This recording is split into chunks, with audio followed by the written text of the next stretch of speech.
Agriculture Cooperation, People Before Profit Solidarity. Deputy Richard Boyd-Barrett. Minister, People Before Profit are asking your government to declare an emergency in the cost of living. You declared an emergency in relation to COVID and brought in emergency measures. You have effectively declared an emergency in relation to Ukraine and brought in emergency measures. It is long past time that you accepted that there is an emergency in the cost of living and introduce immediately, not in October, a package of measures to alleviate the cost of living crisis that is potentially going to drive tens and tens of thousands of people in this country into poverty. There are so many aspects to the cost of living crisis, I don't have time to go through them all.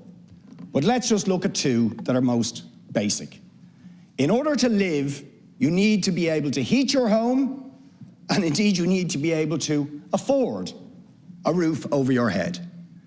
On the first count, yesterday, hundreds of thousands of people were dealt yet another hammer blow with the decision of ESB, a state-owned company, to increase electricity and gas prices by 24 and 25%.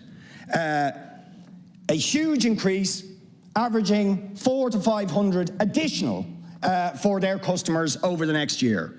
This follows fast on the heels of Boyd-Barrett, price increases of about 690 to 700 euro a year just this year. Energia, previous to that, 426 euro increases this year. That's on top of average increases in energy costs last year of 27%. And just remember, these increases haven't hit yet. People are already reeling from the increases last year. These increases have yet to hit. They're going to hit in April and May.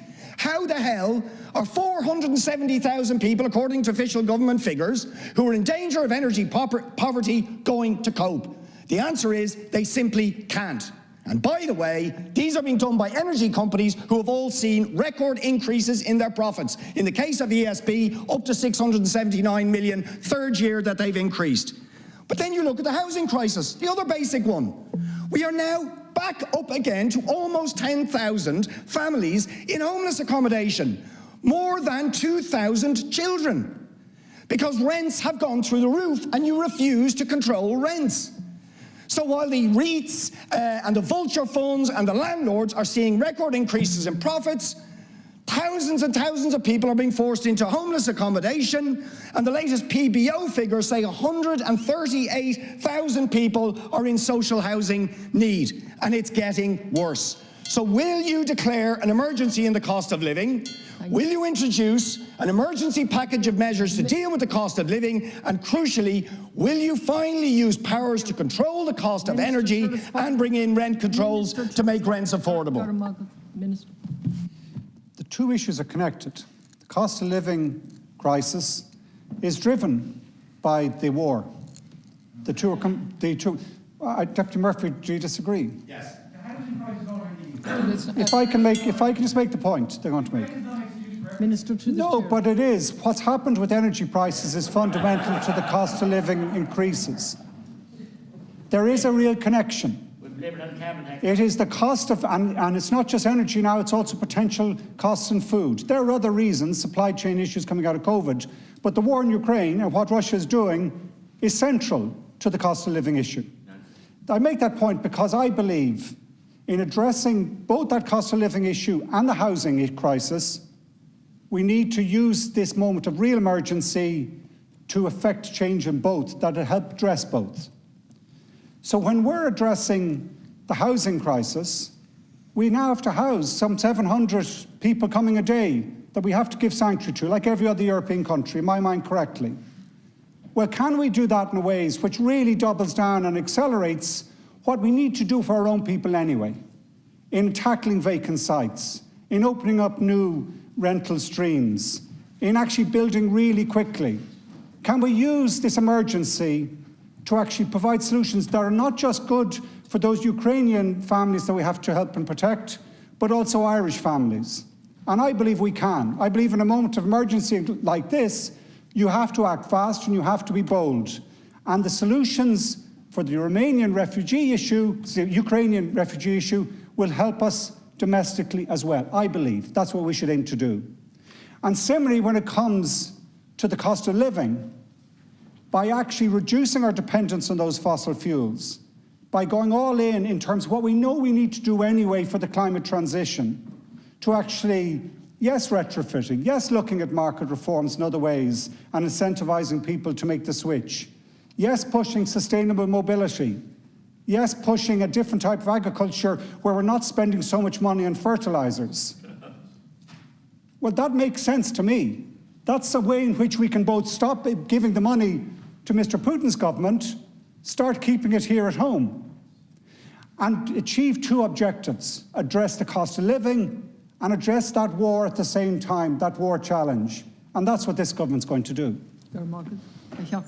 First of all, energy costs went up 27% last year before the Ukraine crisis. So please do not hide behind the Ukraine crisis as an excuse.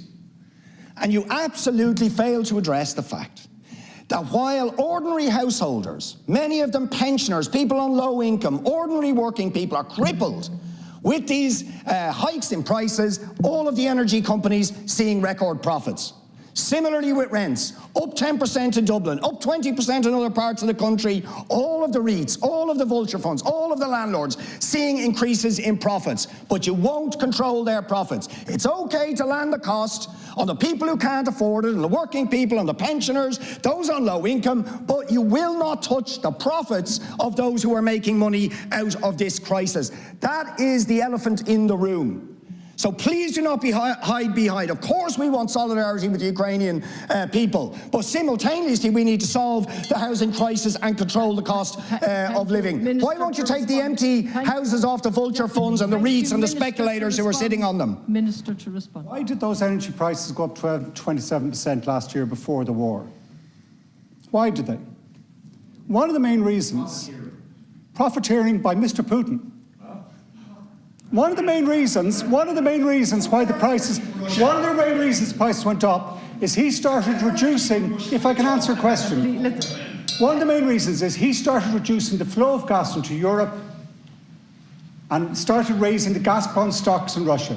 At this moment in time, gas stocks in Europe are empty. They're not empty, they're about 25%. But that's, let the minister. The Russian gas stocks are full. Let the minister, please. That lack of gas supply put up the price of gas, which put up the price of electricity. That's a fact, that's a reality, that's something that we should be honest and aware of. But the market said so.